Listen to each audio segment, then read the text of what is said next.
So students, welcome back to my channel, that is The Educator.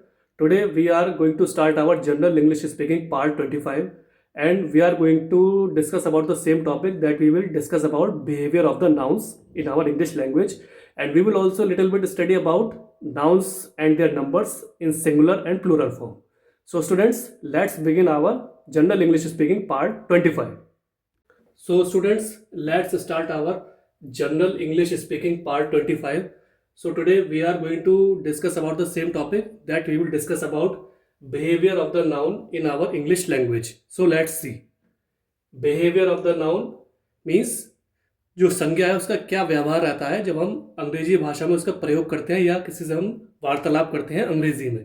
ठीक है, तो rule मैं आपको समझा चुका था पिछले लेसन में, तो उसके कुछ एग्जाम्पल्स हैं जो मैं आपको समझाने का प्रयास करूंगा। Example, I do not like poetry of kids. तो you can easily see that it is basically a present and negative type sentence, because in this sentence the person is basically trying to say I do not like poetry of kids. मुझे kids जो है उसकी poetry यानी उसकी जो कविताएं हैं वो मुझे पसंद नहीं आई हैं।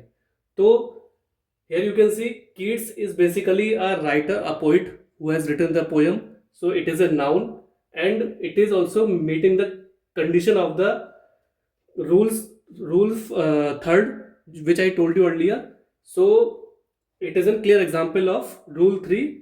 ठीक है, the old furniture was disposed of. So here you can see this sentence is basically a past tense related sentence, because in this sentence the person is saying the old furniture was disposed of, means जो पुराना furniture था, जो आपको पुराना लकड़ी का सामान था, उसको डिस्पोज कर दिया गया, मतलब उसको निकाल दिया गया।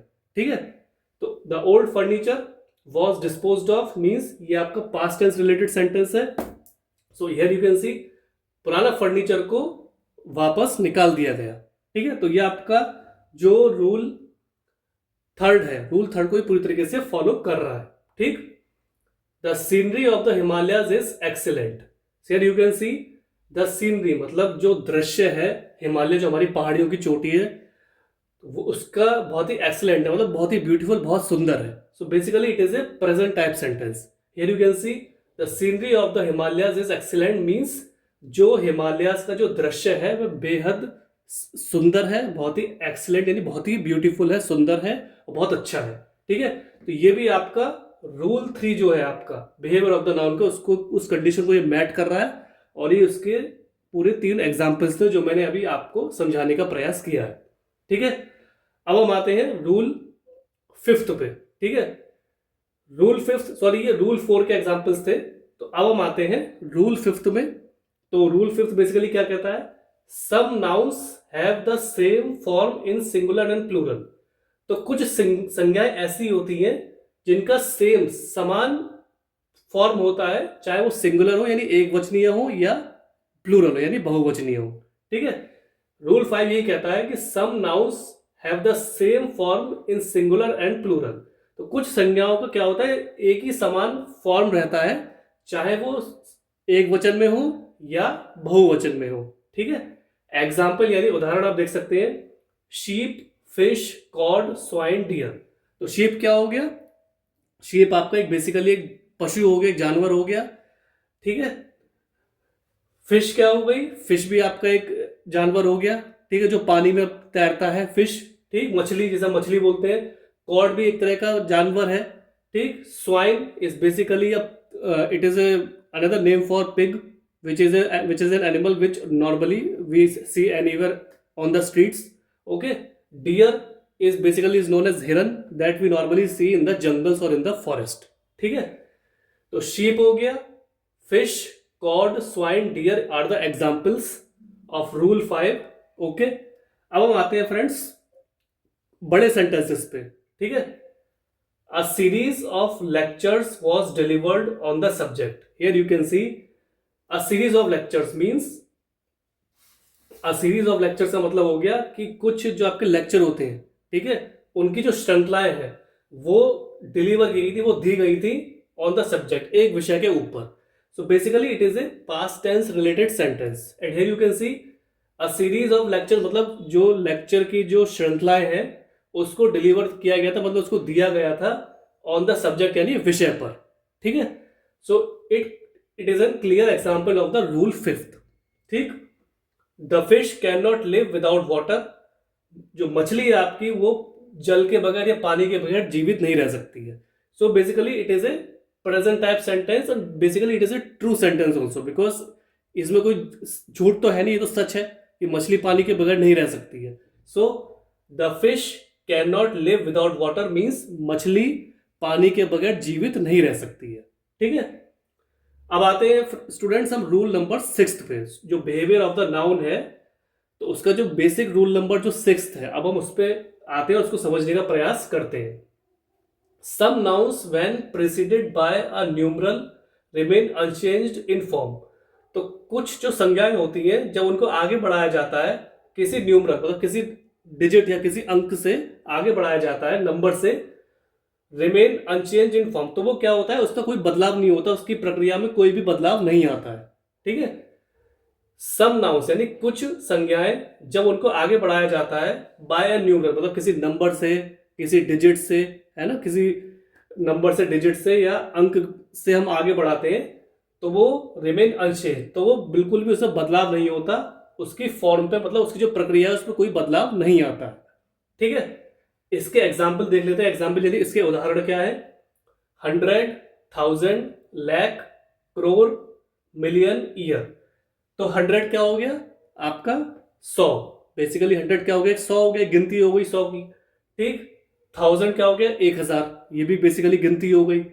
लाख मतलब आपके लाख हो गए, जो 1 लाख या समथिंग जो अमाउंट आपका बैठेगा। करोड़ मतलब करोड़ हो गया, 1 करोड़ समथिंग जो आप 1 करोड़ हो गया। मिलियन यानी आपके मिलियन में चीज पहुंच गई तो वो मिलियन हो गया। ईयर मतलब ईयर यानी एक पूरा साल जिसमें पूरे 365 दिन होते हैं।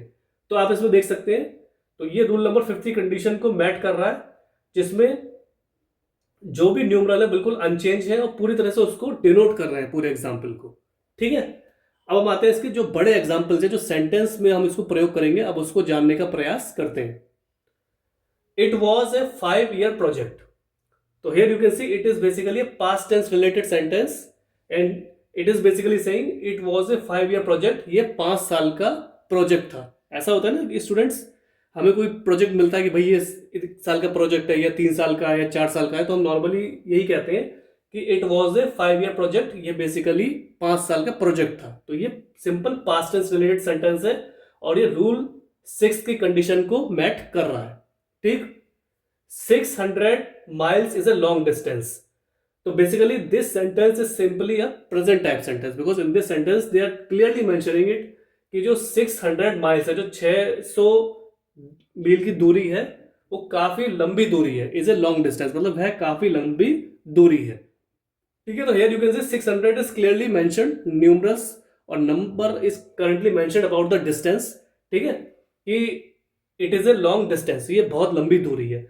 तो 600 miles is a long distance, it is a present type sentence and in this sentence they are clearly mentioning it कि जो 600 मील की दूरी है वो काफी लंबी दूरी है, ठीक है। अब स्टूडेंट्स हम आते हैं नाउन्स एंड देयर नंबर्स। जो आपकी संज्ञाएं हैं उनके क्या नंबर्स होते हैं, उनके क्या नंबर्स निकल के आते हैं, तो अब हम उनको जानने का प्रयास करेंगे सिंगुलर फॉर्म में और प्लूरल फॉर्म में। सिंगुलर मीन्स एक वचनीय रूप में, प्लूरल मीन्स बहुवचनीय रूप में, ठीक है। पेन, पेन का जब पेन सिंगुलर है क्योंकि एक पेन है, जब इसको हम प्लूरल में बहुवचन में कन्वर्ट करेंगे तो ये हो जाएगा पेन्स, यानी कलम और बहुत सारी कलमें, ठीक है। काव आपका एक जानवर हो गया, काव यानी गाय, जब ये एक वचन है, जब ये प्लूरल यानी बहुवचन में जाएगा तो ये हो जाएगा काउज यानी बहुत सारी गाय, ठीक। सिंगुलर में डॉग क्या है, डॉग आपका एक जानवर हो गया, कुत्ता हो गया, ठीक है। अब क्या होगा, ये सिंगुलर फॉर्म में जब इसको हम प्लूरल में बोलेंगे तो हम कहेंगे डॉग्स मीन्स बहुत सारे कुत्ते, ठीक। तो इसमें हम क्या करते हैं, by adding S to the singular noun, जो आपकी एक वचनीय संज्ञा होती है उसमें हम एस को ऐड कर देते हैं, तो ये प्लूरल फॉर्म में यानी बहुवचनीय रूप में कन्वर्ट हो जाती है, ठीक है। पेन से पेन्स बन गया, काउ से काउस बना, डॉग से डॉग्स बना। जैसा मैंने बताया ये संज्ञा है और उनके कुछ नंबर्स होते हैं सिंगुलर और प्लूरल फॉर्म में। जब हम सिंगुलर में एस को ऐड कर देते हैं, सिंगुलर नाउन में जब एस ऐड हो जाता है तो वो प्लूरल फॉर्म में कन्वर्ट हो जाता है.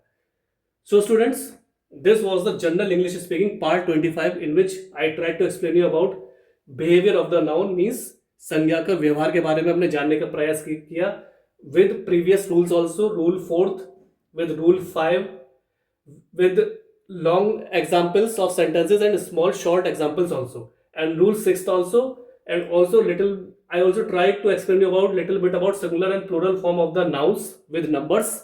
So this topic we are going to continue in next class also. So I request you to please read these sentences, read these paragraphs, and try to understand about the behavior of the noun, because these things play a very important role in our fluent English speaking when we speak with another person. We normally use these sentences in our day-to-day life. So in your spare time, try to practice with your friends, relative, neighbors, etc. And ultimately what will happen? Your confidence will boost up, your personality will groom, and ultimately you will become a perfect and fluent English speaker in front of another person. So thanks for the valuable and precious time. Have a nice day.